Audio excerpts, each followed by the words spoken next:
Step into our Minecraft library and see what story awaits behind the portal today.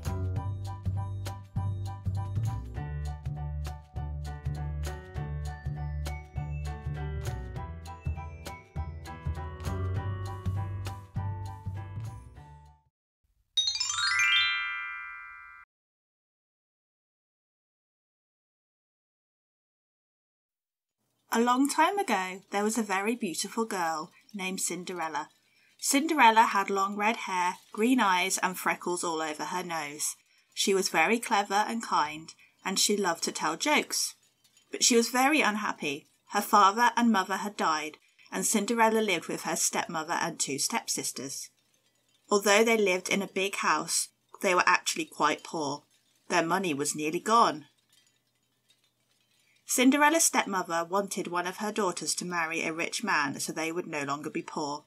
But Cinderella's stepsisters were not as pretty as Cinderella, not as kind as Cinderella, and not as funny as Cinderella.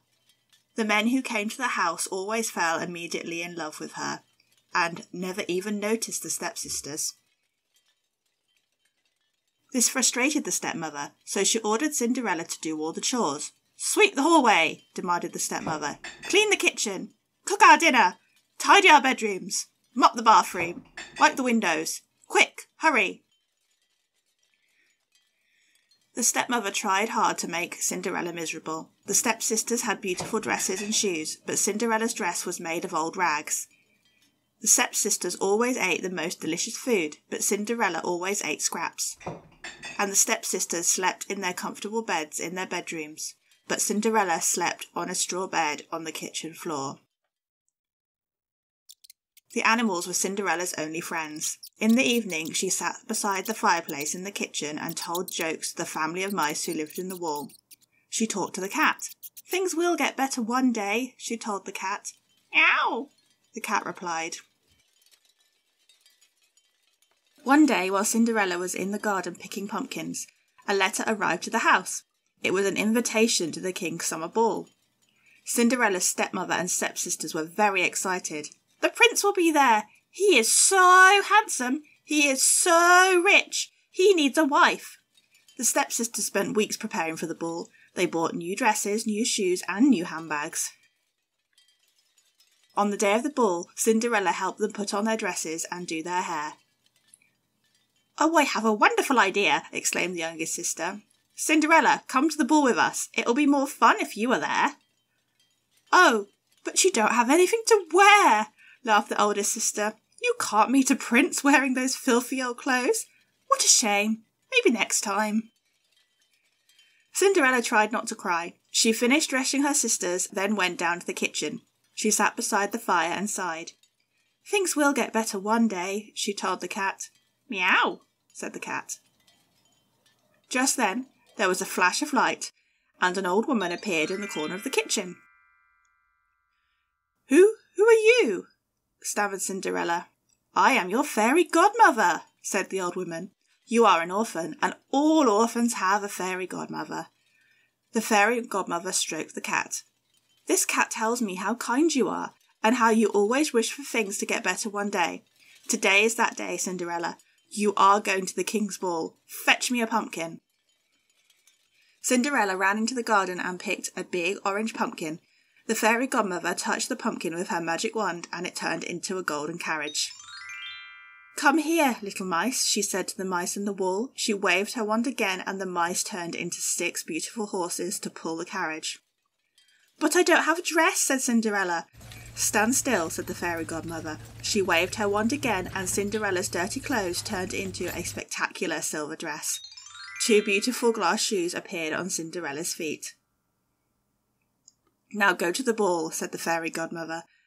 "But you must be home by midnight. When the clock strikes 12, your dress will turn back into rags and your carriage will turn back into a pumpkin. Have fun!" And with another flash of light, the fairy godmother disappeared. "I'm going to the ball," said Cinderella. "Meow," said the cat. At the king's ball, the prince was very bored. He felt like he had danced with every young lady in the kingdom. All of the ladies were wearing beautiful dresses, but none of the ladies were interesting. None of them understood his jokes. The prince had just finished dancing with one of Cinderella's stepsisters when the room suddenly fell silent. Everybody turned to look as the most beautiful girl walked through the door. She had long red hair and kind green eyes, her dress was silver, her shoes sparkled like they were made of glass. It was Cinderella, but nobody recognised her, not even her stepmother and stepsisters. The prince's mouth dropped open. He had never seen a woman as beautiful as Cinderella. He asked her to dance. They danced together all evening. The prince thought Cinderella was beautiful, but also kind, clever and funny. She laughed at his jokes and he laughed at hers. Cinderella was having such a wonderful time that she didn't notice that it was so late. The clock began to chime midnight. Dong! Dong! Dong! "Oh no, I have to leave," gasped Cinderella as she ran out of the ballroom. "Don't go, I don't even know your name," shouted the prince, but Cinderella was already gone. Cinderella fled from the palace so fast that she lost one of her glass shoes on the stairs. When she got to the bottom of the stairs, dong! The clock finished chiming midnight. Cinderella's beautiful dress turned back into rags, and her golden carriage turned back into a pumpkin. "Oh dear," said Cinderella. Just then, she saw the prince running towards her holding the glass shoe she had dropped. She did not want him to see her dressed in dirty old rags. She felt ashamed, but there was nowhere to hide. "Excuse me, miss," he said, panting. "Did you see where that beautiful girl went? This is her shoe. I must find her." The prince didn't recognise Cinderella without her beautiful clothes. Cinderella shook her head. The prince ran off to continue his search. Cinderella walked all the way home. 3 weeks passed. The prince couldn't sleep. He could not stop thinking about the beautiful girl at the ball. He waited for her to return to the palace, but she did not return. He waited for her to send a letter, but no letters came. Finally, in desperation, he gave the glass shoe to a trusted messenger and ordered him to visit every house in the kingdom. "Find the girl who this shoe belongs to, and bring her to me."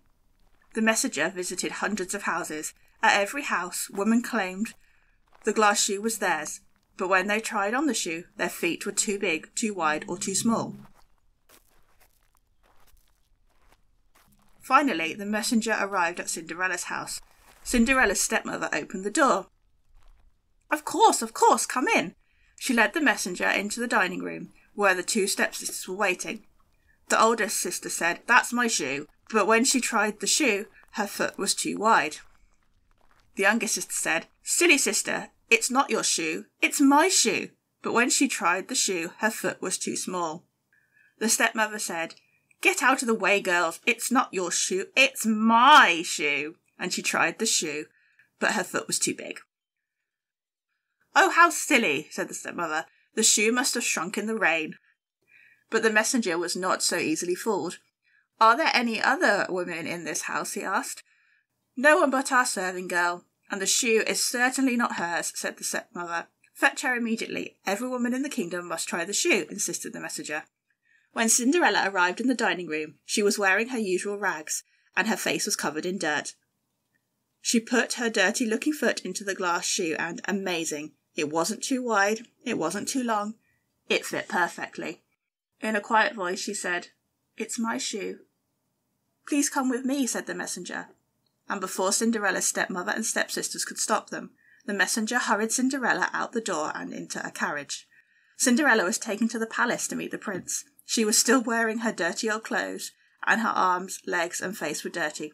She looked at the floor because she felt so ashamed. The prince took her hand. "Miss, please look at me," he kindly requested. And when she lifted her head and he saw her kind green eyes, he knew she was the girl he had fallen in love with at the ball. They were married the next spring and spent the rest of their lives laughing at each other's jokes.